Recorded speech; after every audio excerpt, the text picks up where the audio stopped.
안녕하세요. 8월 8일 아침 말씀 시간에 나온 성도 여러분 환영합니다. 오늘 말씀은 스가랴 3장 1절부터 10절입니다. 대제사장 여호수아는 여호와의 천사 앞에 섰고 사탄은 그의 오른쪽에 서서 그를 대적하는 것을 여호와께서 내게 보이시니라. 여호와께서 사탄에게 이르시되 사탄아 여호와께서 너를 책망하노라.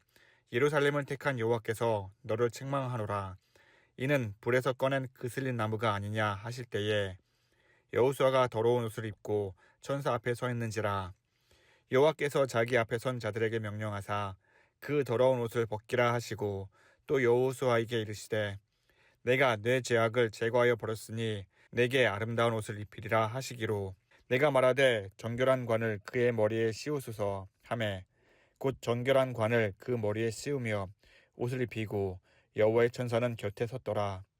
여호와의 천사가 여호수아에게 증언하여 이르되 만군의 여호와의 말씀에 내가 만일 내 도를 행하며 내 규례를 지키면 내가 내 집을 다스릴 것이요 내 뜰을 지킬 것이며 내가 또 너로 여기 섰는 자들 가운데에 왕래하게 하리라. 대제사장 여호수아야 너와 내 앞에 앉은 내 동료들은 내 말을 들을 것이니라. 이들은 예표의 사람들이라. 내가 내 종 싹을 나게 하리라. 만군의 여호와가 말하노라. 내가 너 여호수아 앞에 세운 돌을 보라. 한 돌에 7눈이 있느니라. 내가 거기에 새길 것을 새기며 이 땅의 죄악을 하루에 제거하리라. 만군의 여호와가 말하노라.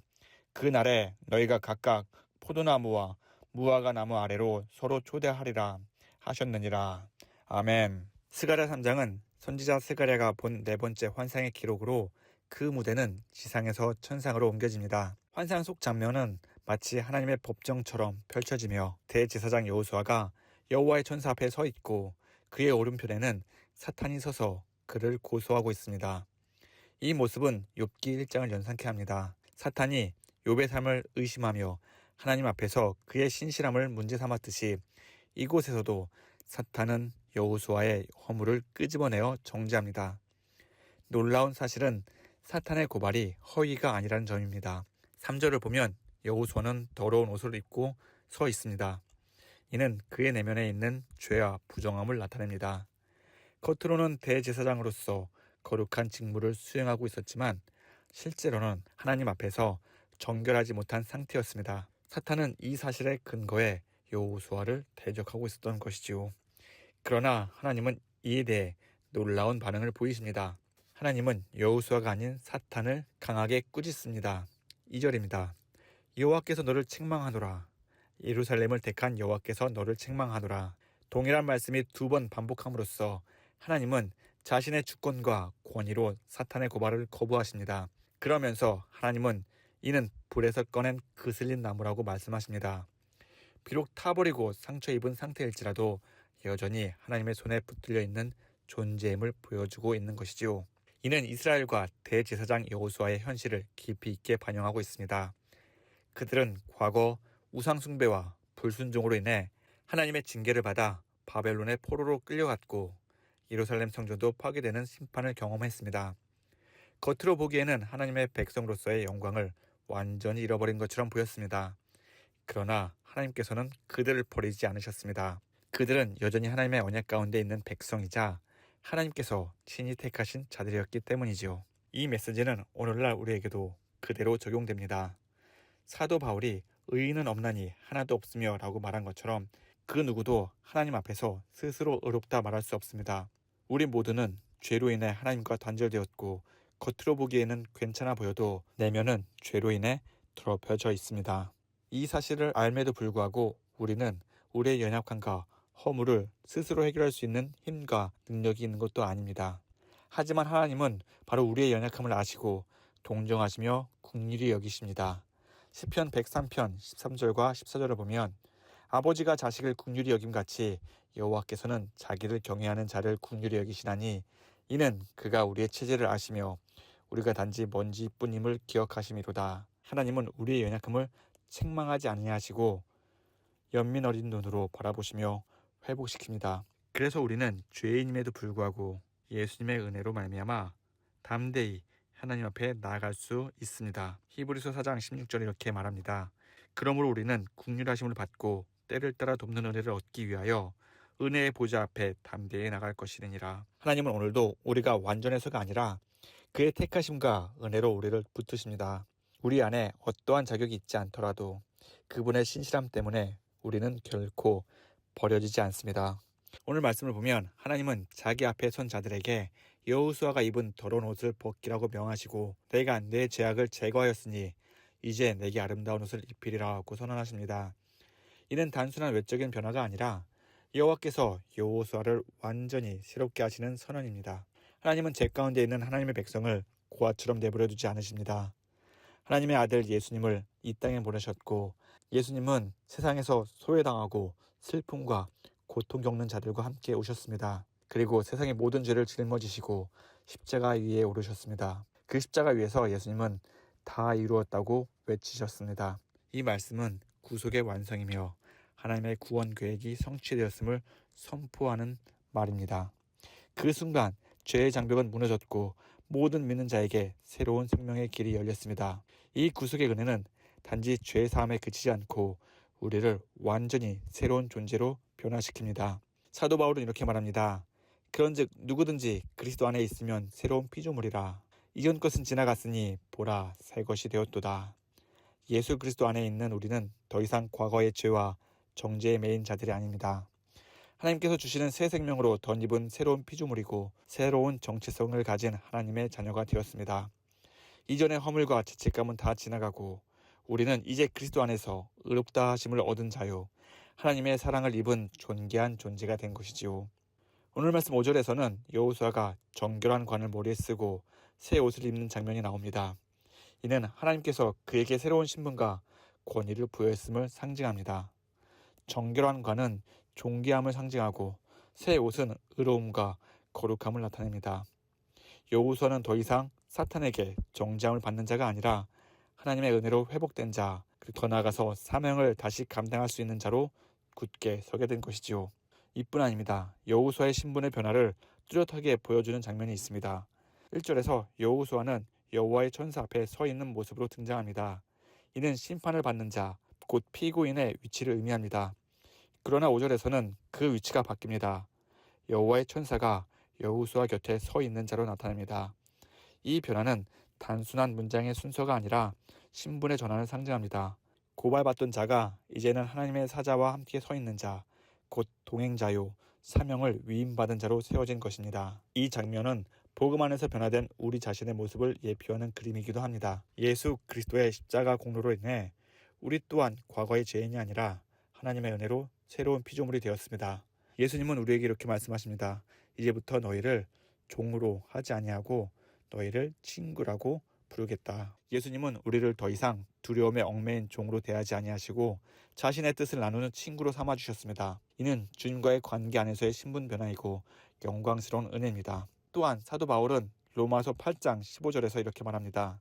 너희는 다시 무서워하는 종의 영을 받지 아니하고 양자의 영을 받았으므로 우리가 아빠 아버지라고 부르짖느니라. 이제 우리는 피조물로서 단지 창조주를 경외하는 존재가 아니라 그분의 자녀로 입양된 존재입니다. 하나님을 아빠 아버지라 부를 수 있는 친밀한 관계 속으로 들어오게 된 것이지요. 한때는 하나님의 진노 아래에 있었던 죄인이었지만 지금은 하나님의 자녀요 예수님의 친구로서 부름을 받았습니다. 이 놀라운 변화는 우리의 노력으로 이루어진 것이 아니라 오직 하나님의 전적인 은혜로 주어진 신분의 승격입니다. 이 은혜를 생각할 때 우리는 그저 감사할 수밖에 없습니다. 단지 죄를 사함받는 것을 넘어서 하나님의 가족이 되고 예수님의 동역자가 되었다는 사실은 말로 다 표현할 수 없는 특권이며 복입니다. 그러므로 우리는 날마다 이 은혜를 기억하고 그 은혜에 합당한 삶을 살아가야 할 책임이 있습니다. 하나님께서 우리를 존귀하게 여기셨기에 우리 역시 그분의 말씀에 따라 거룩하게 살아야 하는 것이지요. 하나님은 회복된 대제사장 여호수아에게 분명한 삶의 기준을 제시하십니다. 7절입니다. 내가 만일 내 도를 행하며 내 규례를 지키면 내가 내 집을 다스릴 것이요 내 뜻을 지킬 것이며 내가 또 너로 여기 섰는 자들 가운데 왕래하게 하리라. 이는 하나님께서 은혜로 구원받은 자에게 기대하시는 삶의 방향입니다. 여호수아는 단지 죄 사함을 받는 것으로 끝나는 것이 아니라 회복된 자로서 이제는 하나님의 뜻에 따라 살아가야 합니다. 내 도와 내 규례, 하나님의 말씀과 계명을 뜻하는 것처럼 하나님의 백성은 그 말씀을 마음에 깊이 간직하고 삶으로 순종해야 하는 것이지요. 오늘날 수많은 사람들이 교회를 다니며 외적인 종교 생활을 유지하지만 정말 하나님의 말씀을 삶의 중심에 두고 살아가는 성도가 얼마나 될까요? 하나님은 단지 형식적인 신앙이 아닌 진실한 순종을 원하십니다. 겉모습이 아니라 중심을 보시는 하나님 앞에서 우리는 마음으로부터 말씀을 존중하고 따르며 살아가야 합니다. 예수님은 마태복음 7장 21절에서 이렇게 말씀하십니다. 나더러 주여 주여 하는 자마다 다 천국에 들어갈 것이 아니요 다만 하늘에 계신 내 아버지의 뜻대로 행하는 자라야 들어가리라. 하나님의 은혜를 입은 자는 그 은혜에 합당하게 사는 것이 마땅합니다. 구원은 값없이 주어진 선물이지만 그 구원은 반드시 순종의 열매로 우리 삶 가운데 나타나야 합니다. 자, 그리고 이어지는 구절에서 하나님은 여호수아 앞에 놓인 특별한 한 돌을 언급하십니다. 내가 너 여호수아 앞에 세운 돌을 보라. 한 돌에 7눈이 있느니라. 이 한 돌은 메시아를 상징하는 예표로 이해됩니다. 7눈은 성경에서 하나님의 완전하신 지혜와 통찰을 의미합니다. 요한계시록 5장 6절에서는 어린 양, 즉 예수 그리스도에 대하여 그에게 7눈이 있으니 이는 온 땅에 보내심을 입은 하나님의 7영이라고 표현합니다. 결국 이 말씀은 장차 오실 메시아 예수 그리스도께서 하나님의 완전한 계획 속에서 세상의 죄를 단번에 제거하실 것을 예언하는 것이지요. 실제로 하나님은 이어서 이렇게 선언하십니다. 한날에 이 땅의 죄악이 제거하리라. 이 말씀은 바로 예수님의 십자가 사역을 예표합니다. 히브리서 10장을 보면 예수 그리스도의 몸을 단번에 들이심으로 말미암아 우리가 거룩함을 얻었노라.